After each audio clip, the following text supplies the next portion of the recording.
وبرکاتہ۔ 5 جگہ والدین کا حکم کبھی نہ مانے ورنہ کافر بن جاؤ گے۔ انسان تنہا زندگی نہیں گزار سکتا، اسی لیے وہ رشتوں اور روابط کی قید میں ہوتا ہے۔ اللہ تبارک و تعالی نے انسان کو بیش بہا نعمتوں سے نوازا ہے، اور انہی بیش بہا نعمتوں میں پاکیزہ اور پرخلوص رشتے بھی شامل ہیں کہ جن کے بغیر اس کی زندگی ناممکن ہو جاتی ہے۔ اور ان رشتوں میں سب سے اہم ترین رشتہ والدین کا رشتہ ہے کہ جس کے بغیر زندگی ناممکن محسوس ہوتی ہے، جس کے بغیر انسان ادھورا شمار کیا جاتا ہے، کیونکہ والدین اولاد کے لیے ایسے ہی ضروری ہیں جیسے جسم کے لیے روح۔ اولاد والدین کے بغیر ایسے ہی نامکمل ہوتی ہے جیسے کہ آنکھیں نور کے بغیر نامکمل ہوتی ہیں۔ اسلام نے والدین کے حقوق کثرت سے بیان کیے ہیں اور دونوں کی ہی اطاعت و فرمانبرداری کی تلقین فرمائی ہے، یہاں تک کہ اللہ تبارک و تعالی نے اپنے حق کے ساتھ والدین کے حق کو بیان کیا۔ اللہ پاک فرماتا ہے، میرا اور اپنے والدین کا شکر ادا کرو۔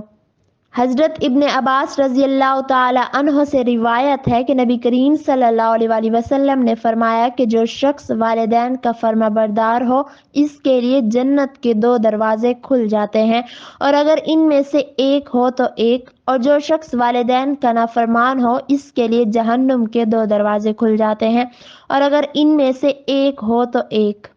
ایک شخص نے عرض کیا کہ خواہ والدین اس پر ظلم کرتے ہوں؟ آپ نے فرمایا، ہاں، خواہ اس پر ظلم کرتے ہوں، خواہ اس پر ظلم کرتے ہوں، خواہ اس پر ظلم کرتے ہوں، یعنی یہ جملہ 3 مرتبہ ارشاد فرمایا۔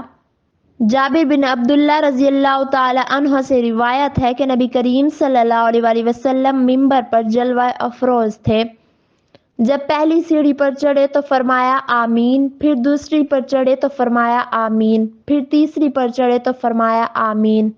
تو صحابہ نے عرض کی کہ اے اللہ کے رسول صلی اللہ علیہ وآلہ وسلم، ہم نے آپ کو 3 مرتبہ آمین کہتے ہوئے سنا۔ تو نبی کریم صلی اللہ علیہ وآلہ وسلم نے فرمایا، جب میں پہلی سیڑھی پر چڑھا تو جبرائیل علیہ السلام میرے پاس آئے اور کہا، بدبخت ہے وہ شخص جس نے رمضان کا مہینہ پایا پر وہ گزر گیا اور اس کی بخشش نہ ہوئی۔ تو میں نے کہا آمین۔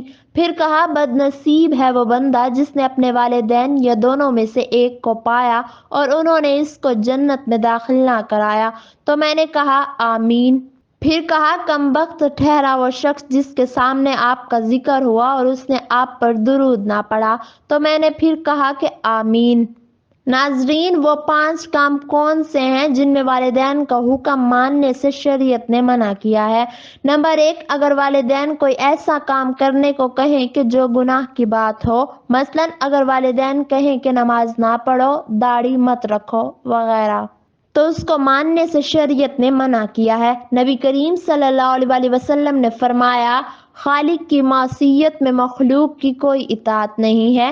حضرت عبداللہ بن عمر رضی اللہ تعالی عنہ کہتے ہیں کہ نبی کریم صلی اللہ علیہ وآلہ وسلم نے فرمایا، مسلمان آدمی پر امیر اور حاکم کی والدین کی بات ماننا لازم ہے، چاہے وہ اسے پسند ہو یا ناپسند۔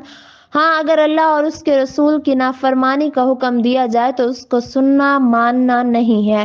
نمبر 2، اگر والدین کہیں کہ بیوی کو طلاق دے دو تو اولاد پر والدین کے اس حکم کی تعمیل جائز نہیں ہے۔ اس کی وضاحت کو یاد رکھیں کہ اگر والدین کسی شرعی وجہ کے بغیر طلاق کا مطالبہ کریں تو ان کا بلا وجہ طلاق کا مطالبہ کرنا درست نہیں ہے، اور بلا وجہ مطالبہ کرنے کی صورت میں بیوی کو طلاق دینا بھی درست نہیں ہے۔ البتہ اگر بیوی ان کے ساتھ اچھا برتاؤ نہ کرتی ہو، ان کی گستاخی کرتی ہو اور بدگوئی اور بے رخی سے پیش آتی ہو اور سمجھانے کے باوجود باز نہ آتی ہو تو پھر ان کے مطالبے پر طلاق دینے کی گنجائش ہوگی، اور اگر بیوی میں ایسی کوئی بات نہیں تو اس صورت میں والدین کی بات ماننا لازم نہیں ہے، اس لیے کہ حلال کاموں میں اللہ کے نزدیک سب سے زیادہ ناپسندیدہ بات طلاق دینا ہے۔ نمبر 3، اگر والدین کہیں کہ بیوی کو تنہا مکان میں مت رکھو تو اس میں بھی ان کی تعمیل رواں نہیں، البتہ اگر بیوی اپنی خوشی سے والدین کے ساتھ رہنے پر راضی ہو تو وہ الگ بات ہے، ورنہ اپنی حیثیت کے مطابق بیوی کو علیحدہ مکان دینا شریعت کا حکم ہے۔ اور اس کے خلاف کسی کی بات ماننا جائز نہیں۔ شوہر کے ذمے ہے کہ بیوی کی رہائش کے لیے ایسا انتظام کرے جہاں اس کے ذاتی امور میں کوئی مداخلت نہ کرے، یا تو الگ گھر کا انتظام کرے، اور اگر الگ رہائش کی صورت نہیں بنتی تو اپنی والدہ کے گھر میں ہی ایک الگ کمرہ دے جس میں مکمل انتظام ہو، تو اس کے بعد بیوی کو مستقل الگ رہائش کے مطالبے کا حق نہیں۔ نمبر 4، اگر والدین نے اپنی شادی شدہ بیٹی کو زبردستی اپنے گھر بٹھلایا اور شوہر کے گھر جانے کی اجازت نہیں دے رہے، اور لڑکی اپنے شوہر کے گھر خوش ہے، تو اس صورت میں بیٹی پر والدین کی اطاعت جائز نہیں۔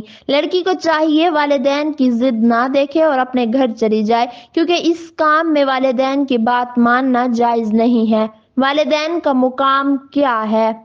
اس کا اندازہ تو نبی کریم صلی اللہ علیہ وآلہ وسلم کے اس فرمان سے لگایا جا سکتا ہے کہ نبی کریم صلی اللہ علیہ وآلہ وسلم نے فرمایا، اگر میں اپنے والدین یا ان دونوں میں سے کسی ایک کو پاتا جبکہ میں عشاء کی نماز شروع کر کے سورہ فاتحہ پڑھ چکا ہوتا اور وہ مجھے پکارتے اے محمد، تو میں جواب میں لبیک کہتا، میں ان کے لیے نماز تک چھوڑ دیتا۔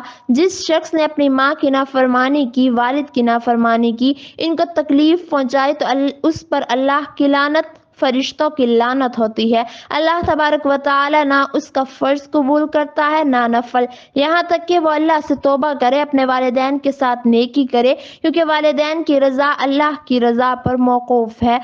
رسول اللہ صلی اللہ علیہ وآلہ وسلم کی خدمت میں ایک شخص حاضر ہوا اور اس نے جہاد پر جانے کی اجازت طلب کی، تو فرمایا کہ کیا تیرے والدین زندہ ہیں؟ اس نے کہا حضور میرے والدین زندہ ہیں۔ کہا جا ان کی خدمت کر، یہی تیرا جہاد ہے۔ حضرت اویس کرنی رسول اللہ صلی اللہ علیہ وآلہ وسلم کی ملاقات کے لیے نہیں آئے۔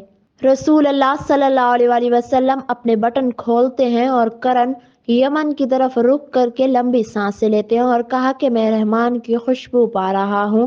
ایک دن صحابہ کرام رضی اللہ تعالی عنہ نے پوچھا کہ یا رسول اللہ صلی اللہ علیہ وآلہ وسلم، جس کے لیے آپ تڑپتے ہیں، جس کی آپ کو ٹھنڈی ہوائیں آ رہی ہیں، وہ آپ کا بڑا پیار کرنے والا ہے؟ کہا ہاں، مجھ سے بڑی محبت کرتا ہے۔ تو یمن تو دور نہیں، وہ کیوں نہیں آتا؟ آپ نے فرمایا اس کی بوڑھی اور نابینا ماں ہے جس کی خدمت اس کو آنے نہیں دیتی۔ حضرت اویس کرنی نہیں آئے، لیکن حضور صلی اللہ علیہ وآلہ وسلم ان کی یاد میں تڑپ رہے ہیں۔ آپ صلی اللہ علیہ وآلہ وسلم نے فرمایا کہ کوئی یمن جائے تو اویس کرنی سے ملے تو کہنا کہ میری امت کی بخشش کے لیے دعا کرے۔ جو ماں باپ کی خدمت کرتا ہے اس کی دعائیں قبول ہوتی ہیں۔ ایک روایت میں ہے کہ جو آدمی روزانہ اپنے والدین کے لیے دعا کرے، والدین زندہ ہوں تب بھی، فوت ہو گئے ہوں تب بھی، یہ عادت بنا لے کہ روزانہ اپنے والدین کے لیے دعا کیا کرے۔ جو شخص روزانہ اپنے والدین کے لیے دعا کرتا ہے تو ساری زندگی اس کے رزق میں بے برکتی نہیں آئے گی، اللہ تبارک و تعالی اس کو رزق کی فراوانی عطا کر دے گا، اور جو والدین کے لیے دعا نہیں کرتا اللہ تعالی کی رحمتوں سے محروم ہو جاتا ہے۔